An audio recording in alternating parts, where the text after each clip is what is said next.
I think what I would like to do this time is to continue to build on the theme of cat and dog theology. Cat and Dog Theology is a book that I wrote over 20 years ago. It's in, I think, 16 different languages around the world, and God seems to be pleased to use it in various peoples around the world. But I usually only teach the very tips, the most easy part to communicate, but I want to go deeper. So I'm going to share my screen with you, and we're going to go through another talk that deals in the area of cat and dog theology, and I'm going to be using PowerPoint. So hopefully you can see this. Diana, can you see this on your screen? Yes, I can. Okay, I assume that means everybody can. George, can you see anything, or are you just watching? I'm on my text thread with you. I know you can hear me, but can you see me, George? Um, he's texting back, and he is saying, "Isn't technology wonderful?" Yes, I can see you. Okay. So I'm going to go over problems that happen with cat theology. I'll make this full screen. Um, the first one, and we'll go through each of these very quickly, and then we'll go into depth on them. Cats have a feel-good theology. Men and women, this is rampant in the United States, and it's rampant there in Kenya. It's a feel-good theology. We'll get into that separately. Secondly, cats expect life to be fair. Cats expect life to be fair. I'm trying to get this so that you can hopefully see everything. Number three, cats have a winner's circle mentality. I think we went over that one last time. Number four, cats develop wrong priorities. Cats embrace humanism. And lastly, a cat's worship becomes a part of life instead of life itself.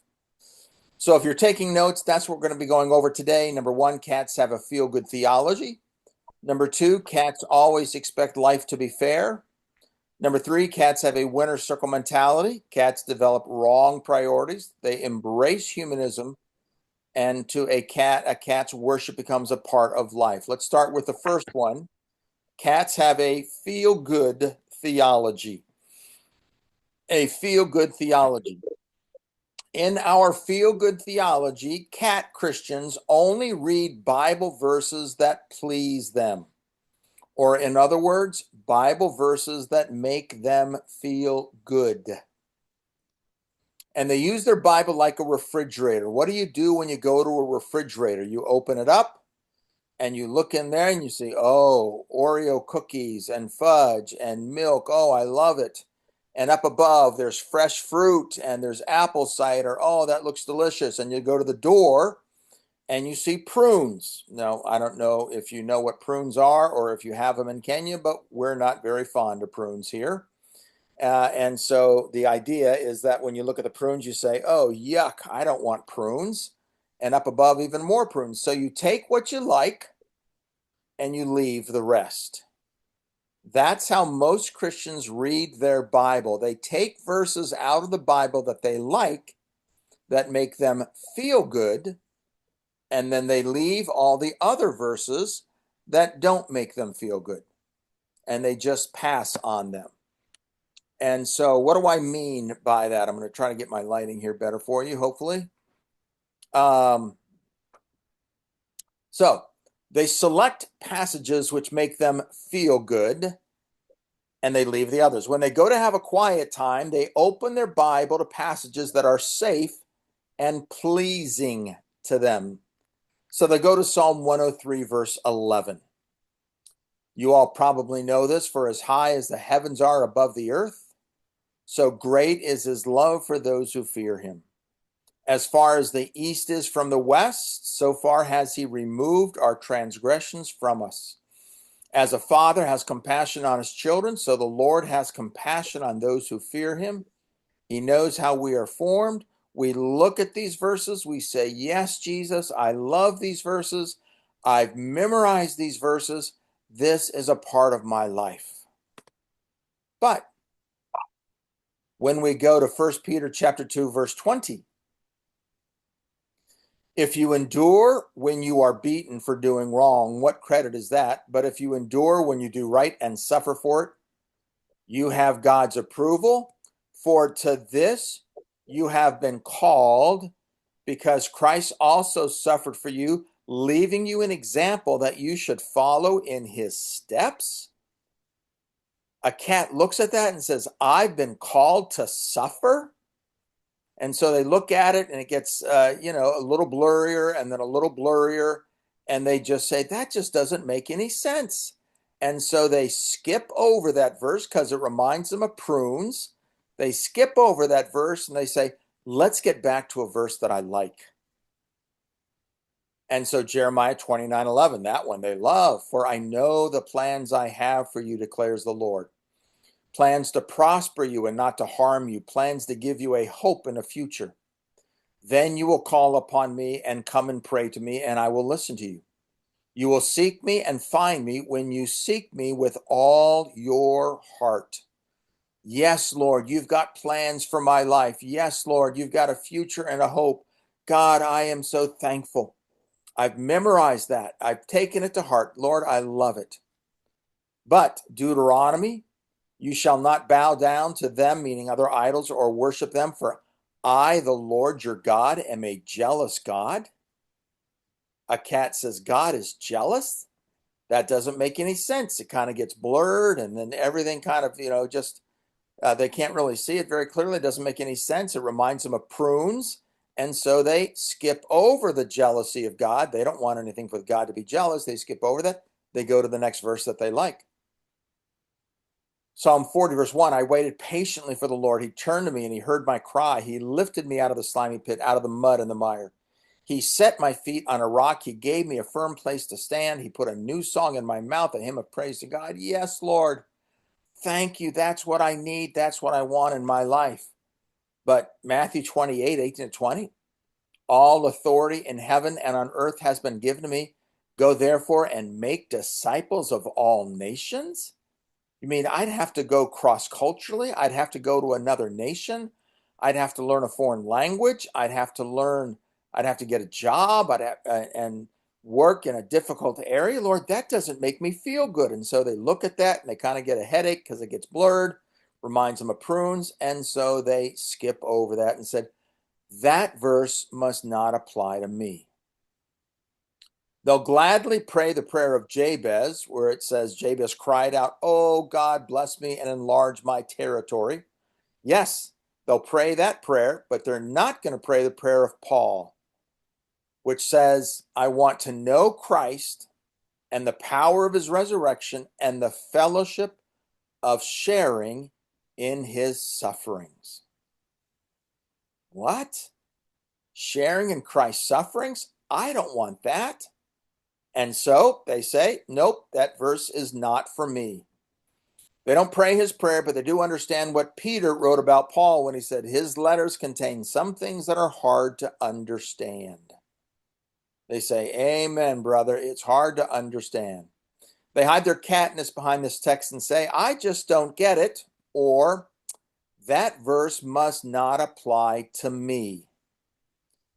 What they're subconsciously saying is that verse didn't make me feel good, therefore I'm not going to deal with it or obey it. And so cats have a very selective way of reading the Bible. They're only going to read verses that make them feel good. Now, to make sure I'm communicating clearly that you're getting this, Diana, what did you think of that first point? Give me some feedback.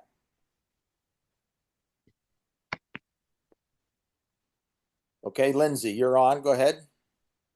Pardon?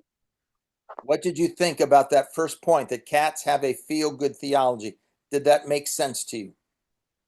Yeah, it definitely did. All And it's right, very Diana, true that go ahead, Lindsay. it's very true that people pick verses that actually suit them. they don't read the whole context. They just pick verses that suit them and their situations, and that's just it. Good. Diana, you were going to add?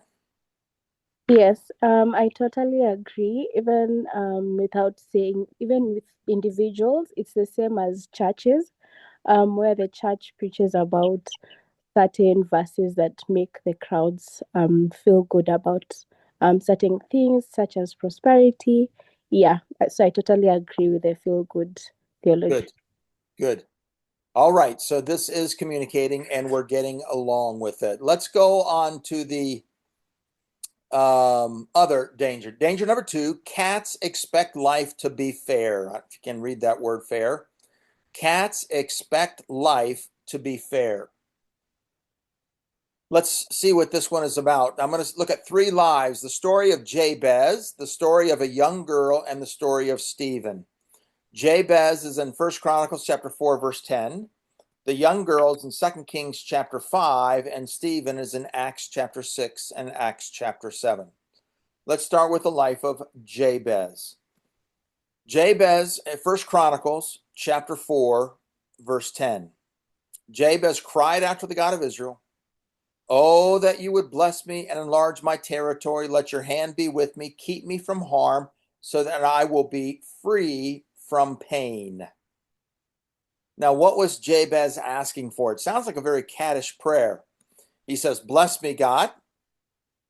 I'd love for you to just enjoy. I love to enjoy the blessings. Enlarge my territory.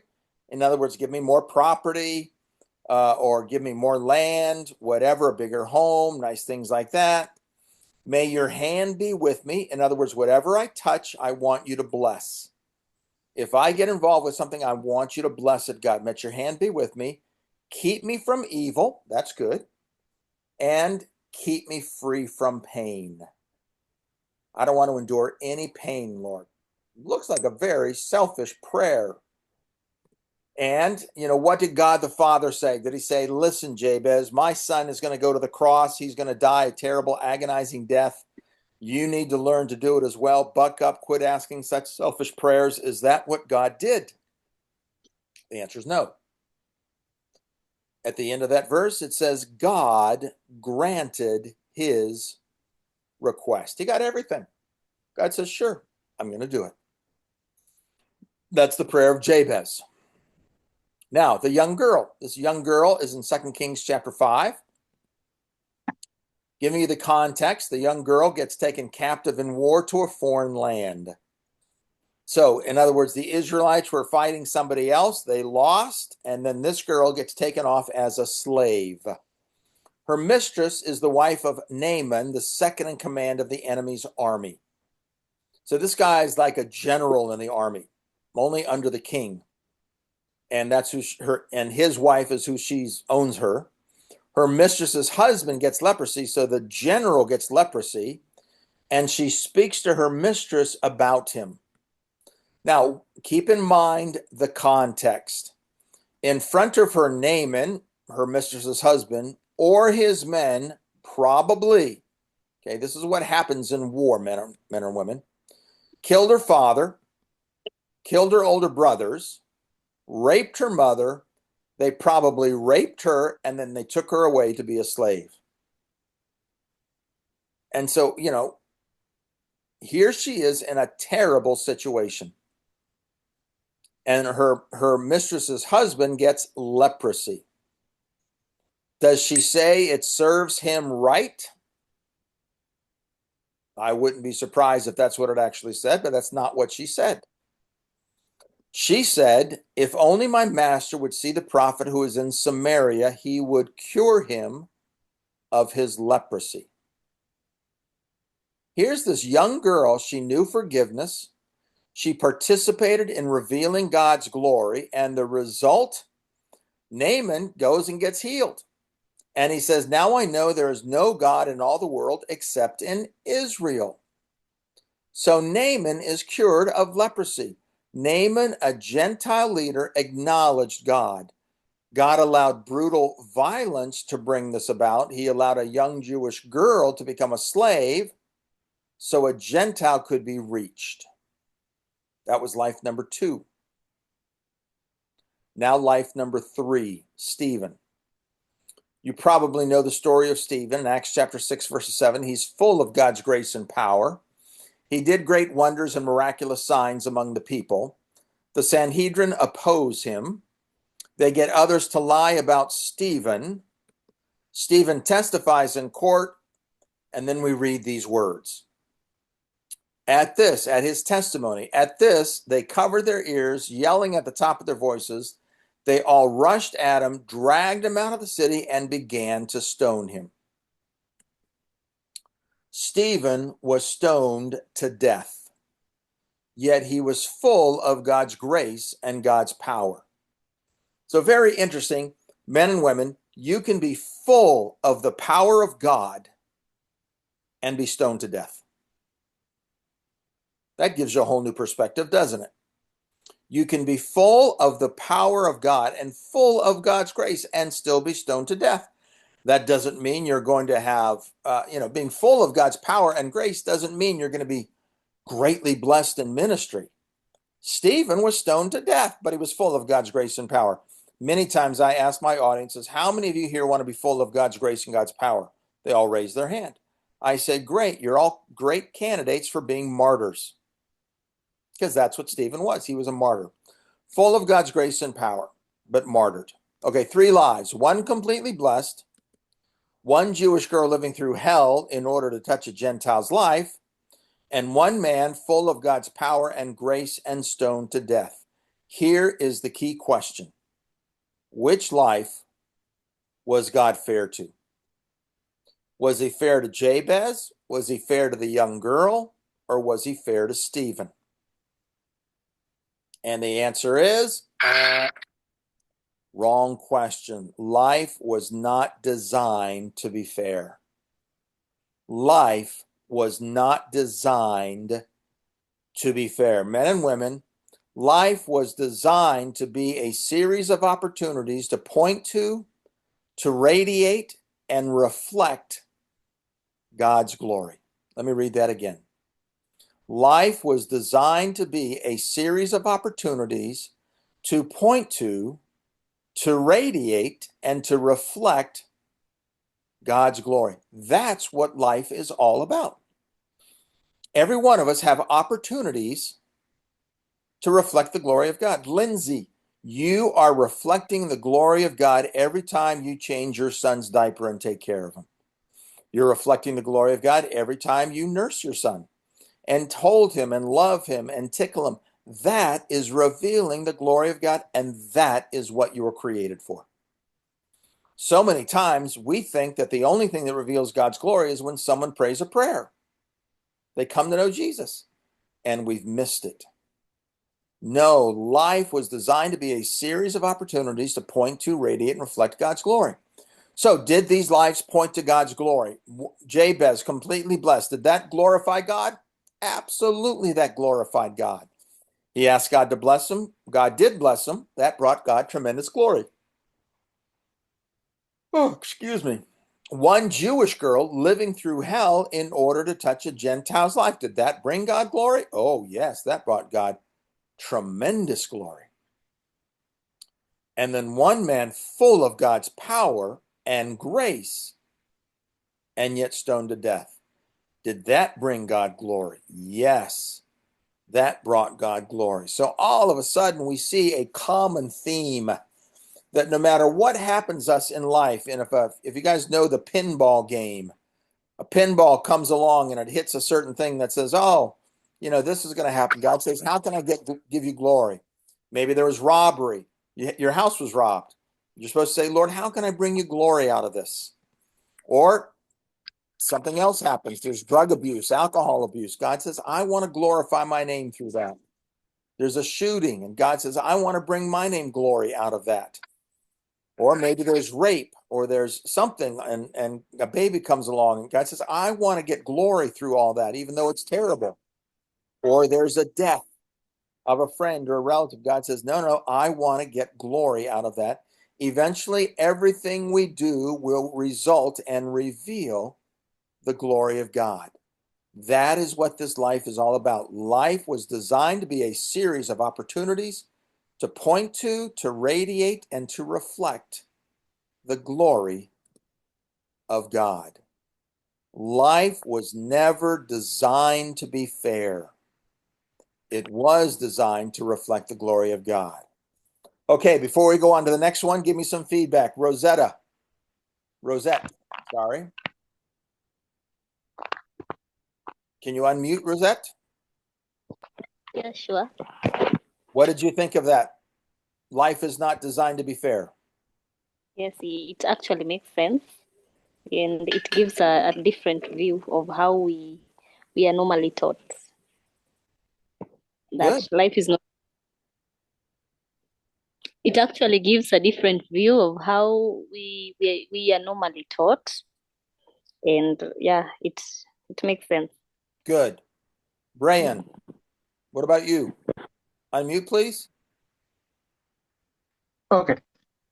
It's actually a very different way of reasoning, which it's very hard for most people actually to agree with, because telling someone that you're going through something, God's glory, yeah, that's hard. It's not easy. It's not easy at all.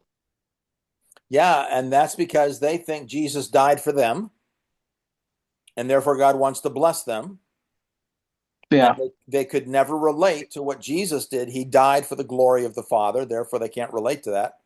So yes, Yeah. when you lay a foundation of a Christianity that says Jesus died solely for you, you're going to have a hard time with true theology. It's going to be hard. Yeah, definitely. Definitely. Okay, did I go over the winner's circle theology with you last time? Yes or no? Lindsay, do you know? You remember? No. No? All right, let's go over it. Danger number 3 is that cats have a winner's circle theology. A winner's circle theology. What do I mean by that? Cats instantly relate to the winner, the victor, the champion in the scriptures.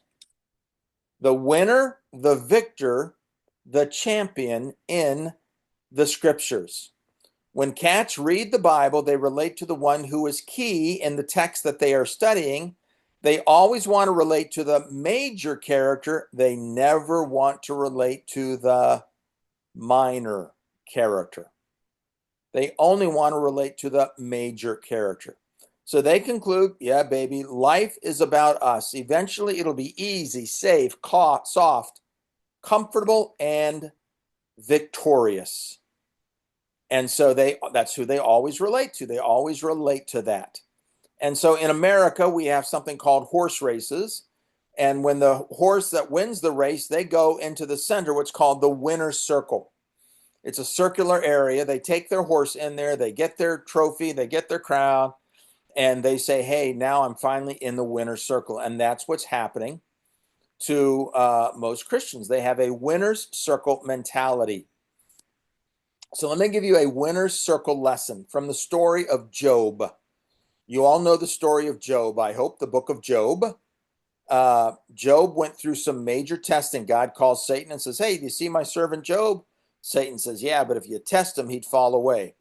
Well, he had all of his children killed. Satan, killed all of his children. God allowed it. And then he put all types of diseases on the body of Job. But in all of that, Job did not curse God. He continued to praise God. So what's the lesson we learn? Normally, when we study the book of Job, we learn the lesson that God may test you. God may test you. That's the average lesson that you get taught in the book of Job in most churches. Hey, God may test you. But you say, wait, I thought it was supposed to be soft, easy, safe, and comfortable. Basically, for Job, in the end, it was God doubled all of his possessions and gave him back the same amount of children. And so Job had a pretty much nice life, except one major speed bump in the middle where he got tested severely by God. But men and women, that is a winner's circle lesson. What if we're not in the winner's circle? Who else is there to relate to in the winner's circle? Diana, please unmute yourself. Tell me, Diana, who is there else to relate to in the story of Job? His children. Good. Who else? His wife. Yes, his wife, and who else? The third. His friends. Friend. Yes, very good, Brian. His friends. Yeah. Why don't we ever relate to Job's kids? You say that's ridiculous. All 10 died. Why would we relate to them? And that's my whole question. Why not? Why do we always have to relate to the winner?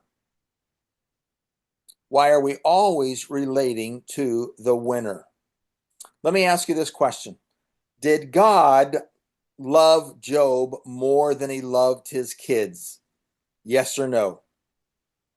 Lindsay, you're the only one unmuted. No. No. No, exactly. No, he didn't love Job more. He loved them all equally, but he took his children home early and left Job on the earth. Why? Why did God do that? I want to challenge you. God's sovereign assignment for each of them in revealing his glory was different. Different. There was equal love, but different roles. Equal love, but different roles. And so, try to get this thing adjusted over here. Equal love, but different roles. Okay, that's very, very key. There was equal love, but different roles.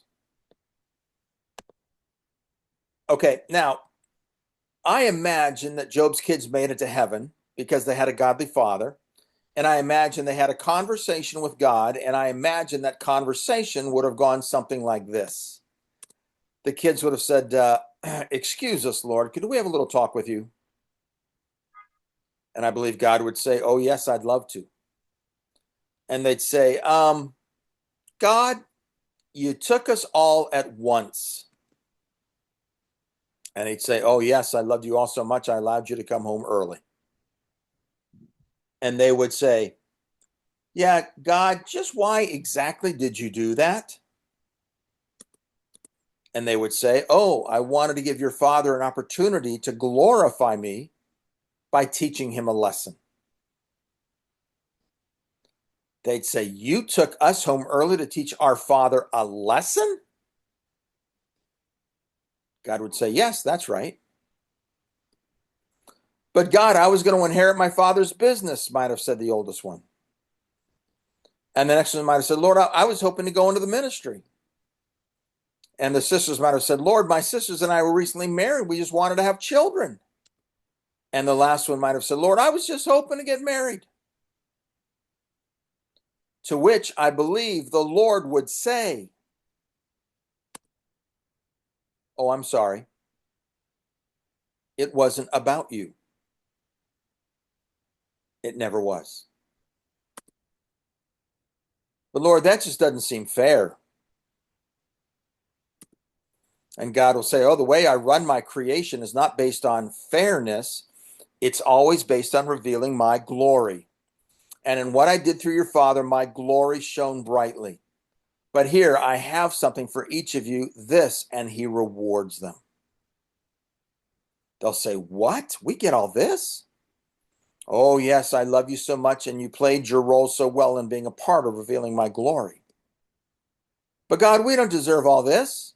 And God would say, I know. But it's never been based on what you deserve. Giving you this continues to radiate and reflect my glory, and that's what it's been about from the very beginning. Some I bless with things, some I allow to be persecuted, some I bring home early. Eventually, all who love me come into my presence. Then I get to show off my mercy and grace forever and ever. It's all a part of a beautifully stained glass window which reveals my glory. Men and women, I want to challenge you. God did not love Job's kids any less. Their role in revealing God's glory was far different, yet nonetheless just as vital. Yet because they do not come out the winner in the end, because they aren't the main character, we don't want to relate to them. Cats only relate to the winner. Because of this, there are two types of lordship. Did I go over these lordships last time? Mm-mm. No. Two types of lordship. Here's what a cat says in lordship. Okay, this is a cat, how their understanding of lordship. It's a clipboard, and on the clipboard, the cat says, Lord, here's how I want to serve you. I want to serve as a pastor at a megachurch. I then want to start a new church plant in Hawaii for America. That's a very luxury resort. I want to work among the rich and the famous. After 15 years, I want to transfer to the Bahamas, another beautiful place, island resort. Help me write 5 bestsellers on how to be blessed by you. P.S. God, I don't work with the poor, the crippled, or the lame, and I won't go overseas. Please sign here.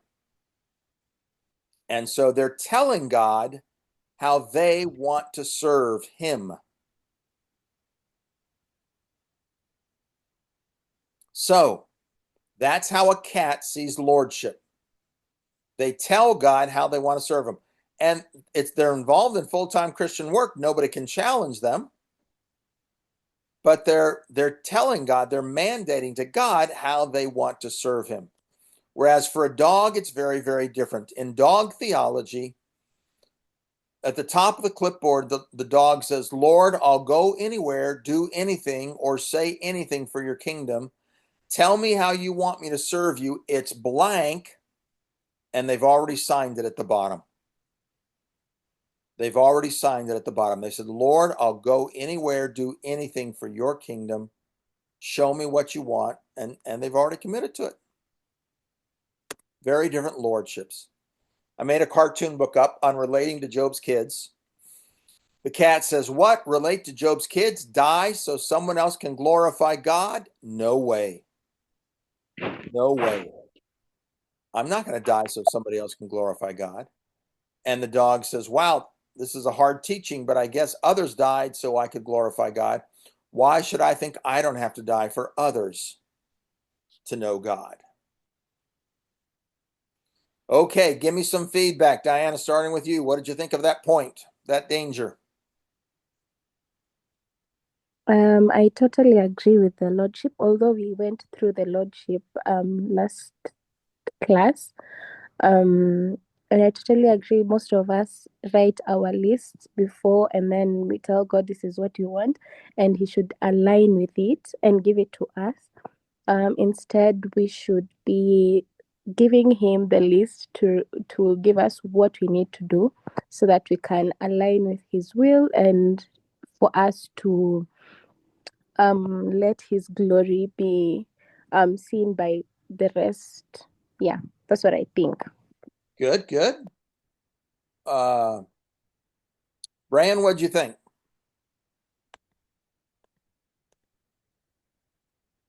So it actually takes us back even to the different stories we've read in the Bible, because most of us tend to fixate on the main characters. But then once you start looking at it from all and each person involved in the stories, it makes it very different. Trying to understand that everyone and everything which happened is more to the glory of God.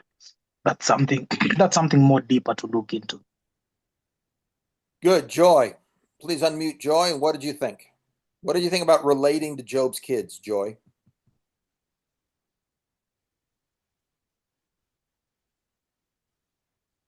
Joy, can you unmute? Hi. Hi. I think most people don't think it's a completely different mindset. That's number one. Number two, we only relate to the story of Job, but I've never really thought about his children. Yeah, so it's a completely different perspective. Yeah. Yeah, I've finally got to the point as I've read this, studied it, and taught it. I have said to the Lord, Lord, if you want me to lose an arm for your glory, I'll lose an arm. You want me to lose my legs for your glory, I'll lose my legs. You want me to go blind for your glory, I'll go blind. Whatever will bring you the most glory, God, allow that in my life. I'm okay with it. And I even have some of my missionary friends who say, I'm not even at that point, Bob. But that's the point we need to get to. Lord, my life is yours. My arms are yours. My legs are yours. My eyesight is yours. Everything is yours. Glorify your name through me any way you can, any way you want. Okay, let's I close by saying there's a lot more to learn if you can get outside of the winner circle, and there is so much in the Bible you can learn if we can get outside the winner circle. George, we started late. We're 53 minutes supposedly into it. Text me, George. You want to keep going or you want to stop here? We've done 3 of the 6, I think. I'm looking at my screen, George, waiting for you to text me. Tell me what you want.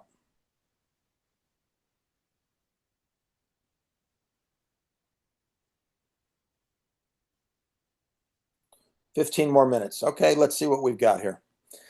Up until this point, we have said cat theology is not incorrect, it is incomplete. And that's a lot of what I teach. Cat theology is not incorrect, it's incomplete. And I want to diagram that for you. Jesus, well, let's skip over this. Kind of understand that. Can cat theology go from incomplete to incorrect? Can we get a wrong theology out of cat theology? And the answer is absolutely yes. And so how does this happen? Basically, we take God off the throne, we put ourselves on the throne, and we basically say God is doing everything for us. We are what he lives for, and everything surrounds us, and the focus is on us. What can God do for me? And I see that a lot in Kenyan churches when I go, or if I'm listening to a Kenyan pastor or hearing stories from others. The question is, what can God do for me, as opposed to what can I do for God? And this becomes very incorrect. We've put ourselves on the throne, and we're saying that God is here for us and to serve us. So I'm going to look at examples of this incorrect theology. Cats develop wrong priorities. Number 4, cats develop wrong priorities. In cat theology, if life is all about us, you've got to set your priorities in order. Cat theology will first consider the benefits to them, or to us, and then to God and to his glory. So cat theology has the following priorities. The number 1 priority of a cat is to stay alive and be healthy. To stay alive and to be healthy. Also for those in their church, they want to stay alive and be healthy. How do I know this? Go to the average Sunday school class or the average church and listen to the prayer requests. What are they? They're medical reports. John fell down and he's in the hospital again for his back pains. Or pray for Martha. She fell down and broke her hip yesterday. Or pray for Mr. Riggs. He's been diagnosed with leukemia. Or pray for Mike. They've done everything they can do, but the cancer is still there. We're just expecting a miracle now. All of it, it's a health report. Never do they ever talk about the glory of God in this thing, these prayer requests. Does God want to heal these people if it will bring him the greatest glory? Yes. But if he gets more glory by taking them home, he'll do that as well. Yet without reference to God's glory, we demand our health, and we rarely mention God's glory. God's glory is only talked about if there is a healing. If there's a death, we can't quite figure it out. We just scratch our head and say, wow, God's ways are higher than our ways. We're left just not knowing what God is doing. Listen, who complains when the boss says take the afternoon off? Yet if we die under the age of 70, we complain. We say, God, that's not fair. But we've gone home to be with Jesus. Men and women, so many Christians think that going and being in Jesus' presence is a penalty. That's why they cling to these 80 years. They cling to these 80 years. Oh God, I don't want to die. Oh God, help me here, help me there. Oh God, take care of me. So, number 2 priority of a cat is their safety and their security. If I'm alive and healthy, I want to be safe and secure. How do they do that? By generating a monthly income, by purchasing a nice home, by investing in retirement, obtaining health insurance, life insurance. I say, how do we know that? Ask someone to go overseas. They'll say, oh, I could never do that. It's not safe, is it? Meaning safety is their highest priority. Or I can't leave my job. I don't know how to get money to support myself. Or do mission agencies have retirement programs? I just can't leave my family and my friends, they would say. Third priority of a cat. Once they've got their health, they've got the safety and peace, then they want to be blessed by God. Oh, God, bless me. How do we know that? Examine our calendars. Where do we spend our free time? Where do we spend our, where do we spend our free money? Where do we spend our free time? Where do we spend our free money? The number 4 priority for a cat is to make sure the local church meets my needs. How do we know that? See how quickly and easily people switch churches when things don't go their way. See how resistant people are to change the way things have always been. And evaluate the most common complaints, see what they're all about, and compare the percentage of missions giving to the rest of the budget. Cats are basically using the pastor and the church for their own purposes. And if they don't like what is happening in the church, they're going to switch churches.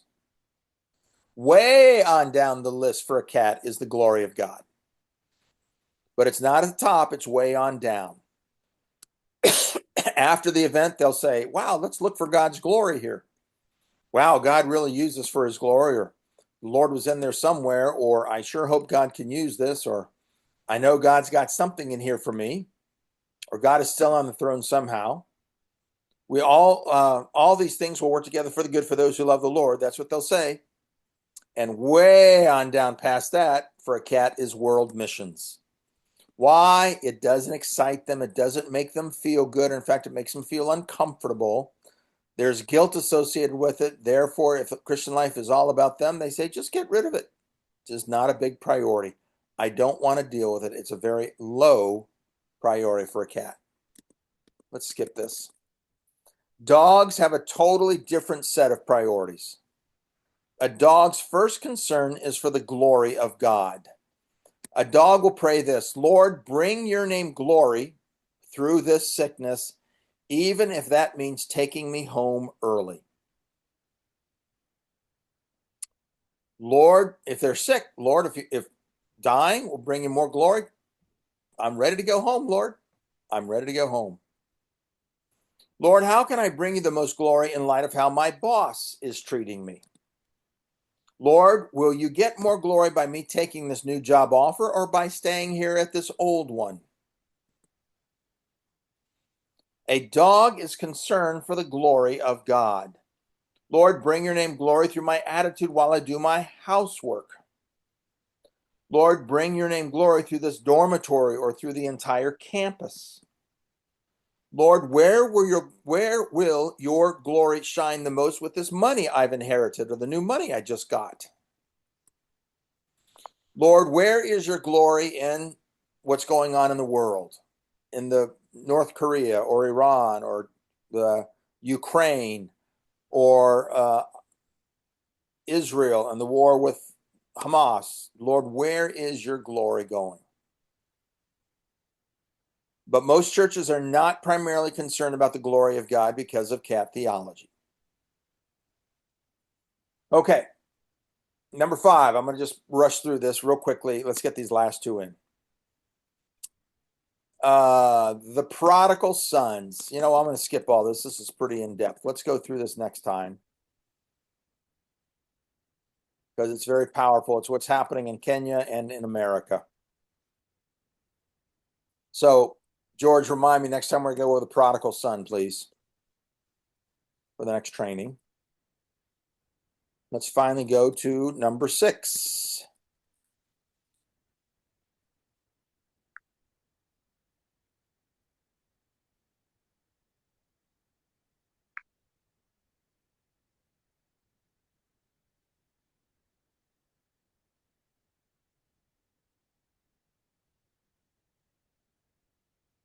Okay, number 6.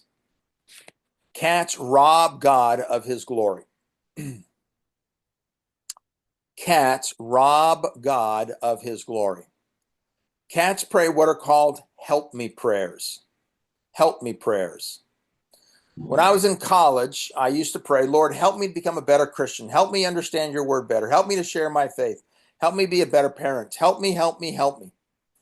And without realizing it, I was saying, God, I'm going to do 80% of the work. I need you to kick in the extra 20%. Or 70 or 30 or 60 or 40, whatever the ratio was.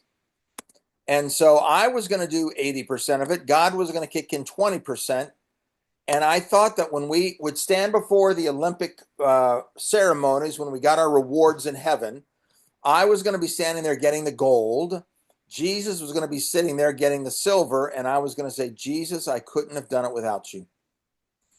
And without realizing it, I was robbing God of his glory. I was robbing God of his glory. I was trying to do a lot in my own power and in my own strength. And I was just asking God to bless it on the side. That's all I was doing. I was asking God to bless it. And then I discovered when I was in college, Ezekiel 36, verses 26 and 27. Whoops. I don't know how we missed some things in there. So Ezekiel 36, 26, and 27 basically says, I will cause you to keep my commandments and you will be careful to observe all of my ordinances. That's Ezekiel 36, 26, and 27. I will cause you to keep my commandments. Men and women, when I read that verse, it hit me like a ton of bricks. I've got to ask God to do all of the work. I can't do 80% and just give God 20% of the glory and rob him of 80% of the credit. I need to say, God, I can't do anything unless you act. I can't do anything unless you change me from the inside. And so I switched my prayers from help me prayers to cause me prayers. Cause me to understand your word. Cause me to love you with all my heart, all my soul, all my mind, and all my strength. And once I started switching over to the cause me prayers, I began to realize on Judgment Day, when they hand out the rewards, Jesus is going to get the gold. It's going to say 100% on it. I get nothing. And Jesus gets all the glory for all the things he did in my life. And so I realized that's what's going to be happening. And I switched my prayers from help me prayers to cause me prayers. And the biggest one I learned was, God, you've got to cause me to love you. So go to, if you write this down in your notes, Deuteronomy chapter 30, verse 6. Deuteronomy chapter 30, verse 6. The Lord your God will circumcise your heart and the heart of your descendants to love the Lord your God with all your heart, all your soul, all your mind, and all your strength. When I saw that, I realized it's God's responsibility to cause me to love him. It's not my responsibility. I don't have to work hard at it. I don't have to struggle. I've got to rest that God will do it. Now, I still have quiet times, but when I start a quiet time, I say, God, open my eyes to help me to see things in the word. If not, I'm not going to get anything out of this quiet time. I can go through the motions, but you need to open my eyes. So, big difference between help me prayers and cause me prayers. That made a huge difference in my life. Danger number 7, worship is a part of life. I'm going to go through this very quickly. When cats are focused on themselves, when they're saying, what do I get out of this, or what do people get out of it? Worship is found during their quiet times or at church in times of worship, or maybe listening to some worship music. Everything else is just kind of regular life. Just regular life. There's nothing special about it. It's just regular life. To dogs, worship is life. Worship is life. I used to, look at a flower and think nothing of it. Now when I see a flower, I study it. And I say, God, how did the reds and the yellows, that's crazy. And all those things in the middle and the dark colors, Lord, that's beautiful. And now I hold a worship service and I honor God for it when I look at it. Same with music. It's God who created molecules to vibrate to enter our ear. Then we translate that into music and we can hear different types of music, from classical to rock to various things. And we just say, God, that's incredible. And so now I can hear God's glory in music and honor him for it and honor him while listening to music. Or with playing with a child. For me now, it's playing with my grandchildren and realizing this is the glory of God. He made grandchildren. They're special, they're unique, they're beautiful. And so, yeah, we're having grandchildren and playing with them, and I'm seeing the glory of God in my grandchildren and hugging the glory of God. Or seeing a sunset and saying, look at what God is painting in the sky. That is beautiful. Or seeing a butterfly fly by me. God created that butterfly. He made it that way. Look at the coloring. It's beautiful. And just holding a worship service, looking at a butterfly. And especially eating food.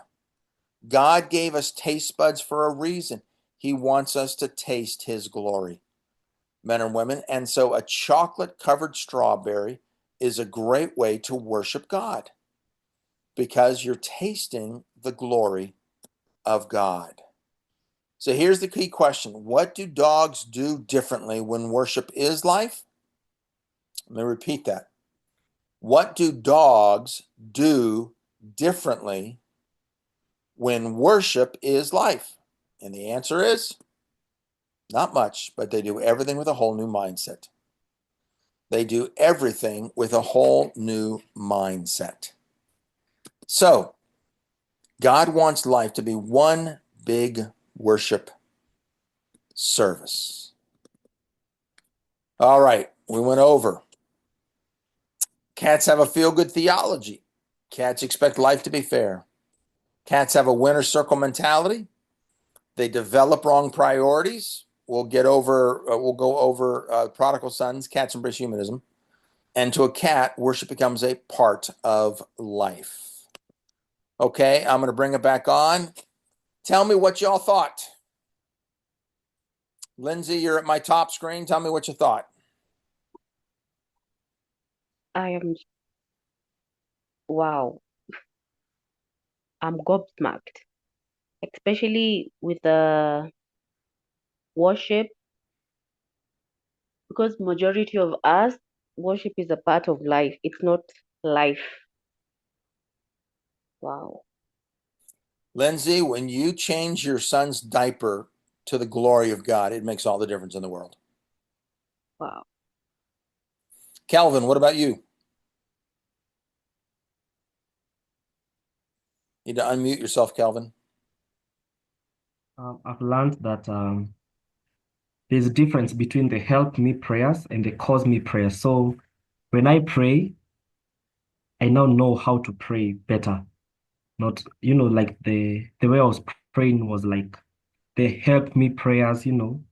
So right now, at least I have a better understanding of how to pray much better. Yeah. Good. Diana.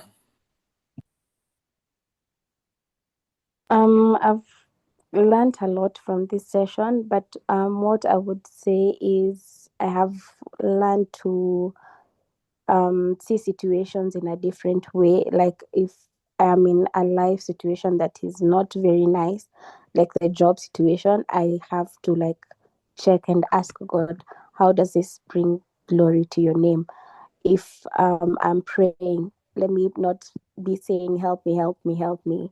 To change my prayer mindset and to like it's a whole different perspective and it needs to be implemented to see the changes in our lives. Yeah. Good. Slifa. Hope I said that right.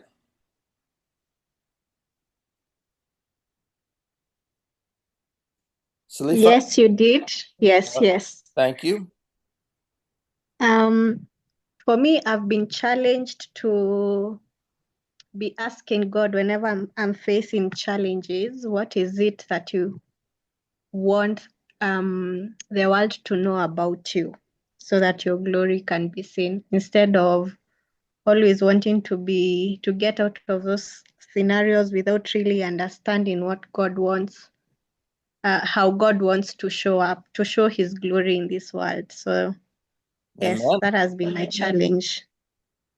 Good. Brian? I think for me, it's all down to priorities. And I think that's one thing we all need to check on because, as you mentioned, I think most of us focus on the first three priorities of the gut theology: staying alive, being healthy, safety, security, blessings. And some sort of weird reason, we've been made to believe that's the way God wants us to be. Yeah. So, first having a look and having a clean look into the priorities that you hold dear, that should tell you where you are. Good. Joy?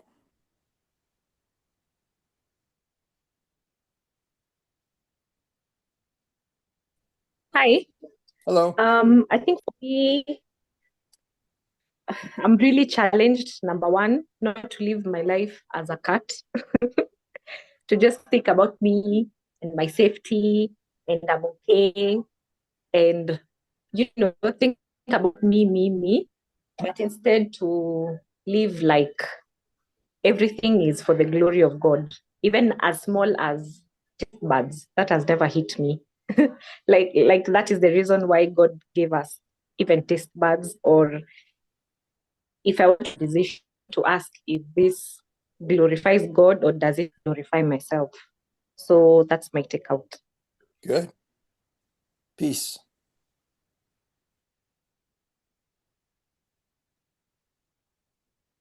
Unmute, Peace, please.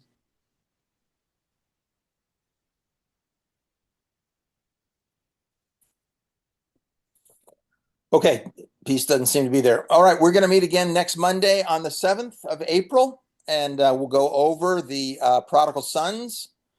You'll find that to be very helpful, and hopefully this is equipping you as you go out and train and teach others. I highly encourage you. I'll be sending George the video and the PowerPoint. Get it, use it, start teaching it to others. If you can teach it, you know it. If you can't teach it, you don't know it. And so start training and teaching others in the material. Anybody have a last question?